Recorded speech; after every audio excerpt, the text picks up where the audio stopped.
right, what's happening on 825 Forest Road? Who knows? Maybe IMDb can tell us what this address place has to do with anything. After a family tragedy, Chuck Wilson hopes to start a new life in Ashland Falls with his wife Maria and his little sister Isabelle. But he quickly discovers that the town has a dark secret. Dark secret. And maybe on Forest Road, maybe not. All right, so this is a new film coming to Shudder. Will be on Shudder soon, so we'll receive the screener for this one. So we'll try to keep this spoiler free.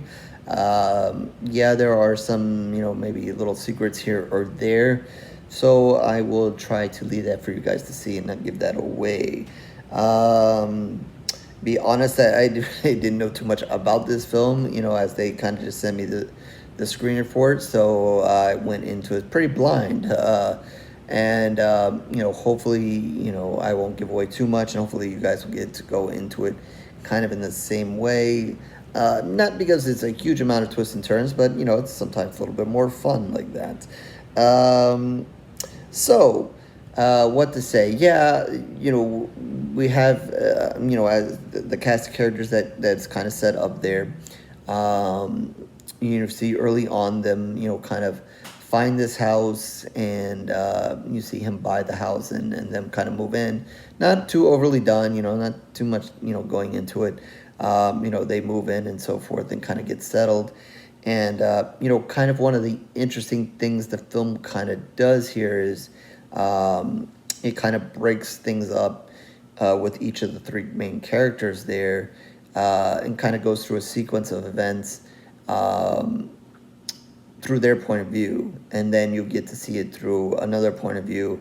So as to kind of giving you a little bit more clues of what's going on, because you'll see it one way, and then they'll leave some things out, and you're like, what is happening?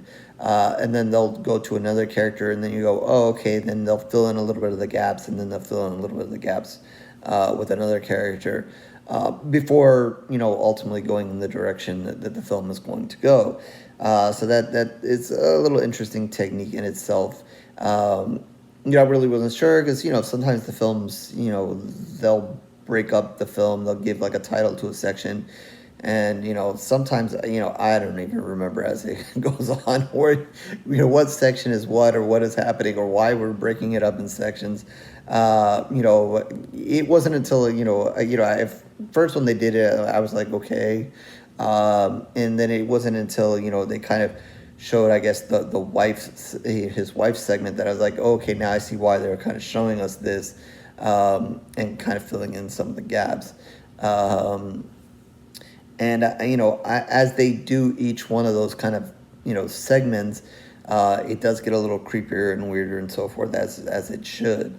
But, you kind of get, Chuck first, and I believe he was first, and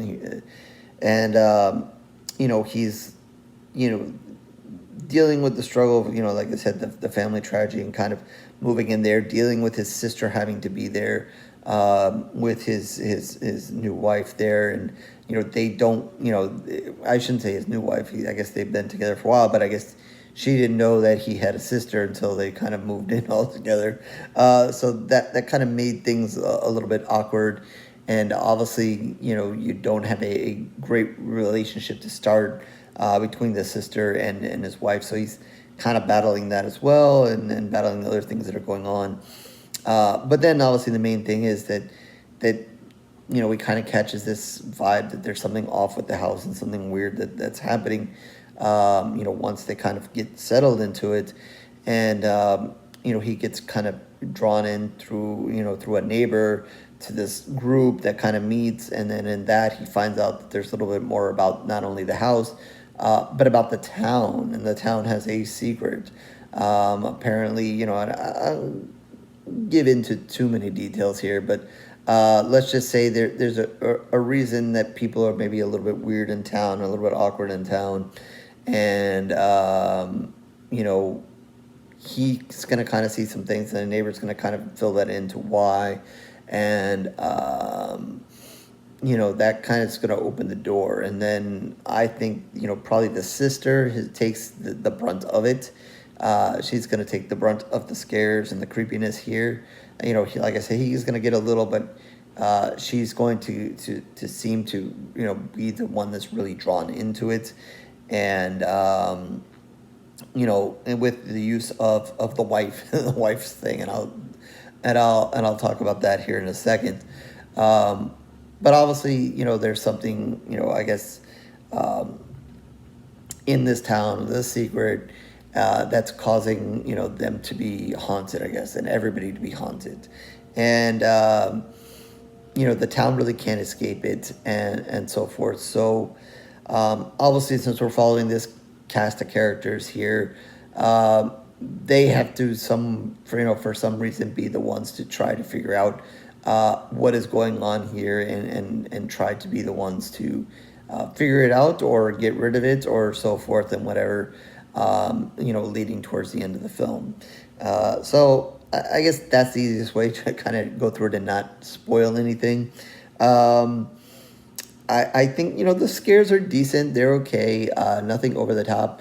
This is, from what I gathered here, brought to us by some of the same crew from Hell House LLC. So I think, you'll see, them kind of work some of the same magic there as they do, and the same creepiness that they do there, particularly in the form of his wife has this mannequin, we'll say, that I guess, she does, I guess, she goes on YouTube or whatever, and kind of does, talks about clothing and so forth, whatever. So she has this mannequin there, and it becomes a huge point of the creepiness of the film. And yeah, it was pretty creepy. Whatever is haunting here didn't feel free to shy away from using that mannequin or whatever to help in some of the scares and frights of it. And to me, really becomes a star of the show here. Kind of thinking of it as, when you look at the Hell House, you have the clowns there, and pick your clown or whatever that might get under your skin and bother you and whatever. This mannequin is becomes very bothersome at a certain point, and definitely becomes a star of the film. So I certainly enjoyed what they did with that. Nothing. I didn't think it ever went over the top with the mannequin and didn't do anything super crazy. Kind of with the clowns. Just take it nice and easy, and just do it right in certain points, and with the right timing, and you can really make it work. And like I said, as the film kind of shows you each character, and you kind of fill in some of those blanks, it will just mean a little bit more, and give them a chance to kind of use that as well. I'm not going to say, besides for that, like I said, to me, the huge star is the mannequin. Some of the creeps are good and whatever outside of that. I don't think, the story in itself is anything too far out there from, what we may have seen before. I think, without giving too much away, I do say I appreciate the way this film ended. You might not like it. I know it's not the way, you usually want to see it, and some people don't like when things like this happen. But, I'm always in a reminder that this is horror. It's a horror film. So, we don't always have to have it, all cleaned up and a nice smiley face at the end of the movie. So I did kind of appreciate the way it ended. And it kind of also just makes sense in the situation here, with everything that goes on and everything that's happening here in the story. So, when it happens, you're kind of like, okay, what's next? And then you're like, oh, well, okay. And like I said, that might be for some people, might not. For me, I'm fine with it. Like I said, that works for me here. And I'm happy. One day I should do maybe a whole speech on horror endings and so forth. But I was fine with it. So, what else to say about this one? I don't know. So I guess if you're looking for something maybe on creepy, a little bit haunting and so forth, maybe this one will give it to you. Like I said, by far to me, the star of the show is this mannequin. Really makes the thing. The story is kind of similar in ways, to maybe some other stuff that we've seen, so nothing totally out of bounds. Obviously, they're going to try to figure out, once they kind of suspect that something's going on here, obviously they're going to be haunted by something. They're going to try to figure it out, and as opposed to just, leave, go, run away. You got to get deeply involved, sucks, once you buy that house, you just can't get rid of it.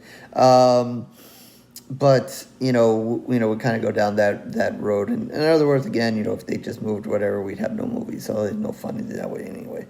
So yeah, I guess that's the best thing to say. The acting is okay. Nothing blowing you away, or nothing to make you want to turn it off, and so forth. I guess the wife is she's a little bit awkward, a little bit not really the main feature here. It's either Chuck or the sister, so whatever. But she does play a part in it, and it will definitely have. I think you just have to wait for it with her. She'll have her moments eventually, and with that. So again, didn't want to say a whole bunch and spoil anything with that. So I enjoyed it enough to give it 3 pools of blood. Like I said, a large part of that is the mannequin. Really liked that, and could appreciate how the movie ended. So with that'll be 3 pools of blood out of 5, and we'll definitely stay out of Ashland Falls, and no Forest Road for me, and goodbye to that. So with that, horrorswearreviews.blogspot.com is where you can find all of my reviews, written and video. Certainly tons of video reviews for a while now, so you can like, subscribe, and do everything else that everybody wants to do here on YouTube. But if not, no worries, it is okay. I thank you for your time regardless. And Twitter, Facebook information down below, so you can reach out to me there, talk about this movie, other horror movies, horror in general, horror endings down in the comment section. You want to talk about horror endings, good or bad, the way you like it, or this one in general, or again, if you have something you want me to review or so forth. So with that, I'll catch you in the next review, horror fans.